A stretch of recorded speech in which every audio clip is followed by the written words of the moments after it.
বার্ধক্যজনিত কারণে চলতি বছরের ২৮শে মে কলকাতার অ্যাপোলো হাসপাতালে মারা যান বাংলাদেশ থেকে কয়েক হাজার কোটি টাকা পাচার মামলায় ভারতের কারাগারে বন্দী পিকে হালদারের মা লীলাবতী হালদার। এ ঘটনার ৬ দিন পেরিয়ে গেলেও পিকে হালদার ও তার ছোট ভাই প্রাণেশ হালদারের জামিন না মেলায় লীলাবতী হালদারের শেষকৃত্য করা যায়নি। লীলাবতী হালদারের শেষকৃত্য ও শ্রাদ্ধ অনুষ্ঠান করার জন্য অন্তর্বর্তী জামিনের আবেদন করেন পিকে হালদার ও তার ভাইয়ের আইনজীবী বিশ্বজিৎ মান্না। তবে আদালত সেই আবেদন মঞ্জুর করেননি। গরমের ছুটি শেষে সোমবার আদালত খুলতে স্পেশাল ইডি কোর্টে পিকে হালদারের জামিনের আবেদন করেন আইনজীবী বিশ্বজিৎ মান্না। মানবিক দৃষ্টিতে সোমবার মায়ের শেষকৃত্য করার জন্য ১৫ দিনের অন্তর্বর্তীকালীন জামিনের আবেদন করেছিলেন পিকে হালদার ও তার ভাই।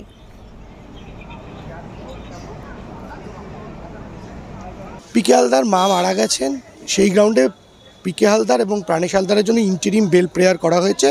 মাননীয় আদালত আগামীকাল সকাল 10:30টায় এই ইন্টারিম বেল প্রেয়ারের হিয়ারিং রেখেছেন। ক্রিমিনাল আইন অনুযায়ী কেউ মারা গেলে তার বিরুদ্ধে ক্রিমিনাল মামলা অ্যাবেট হয়ে যায়।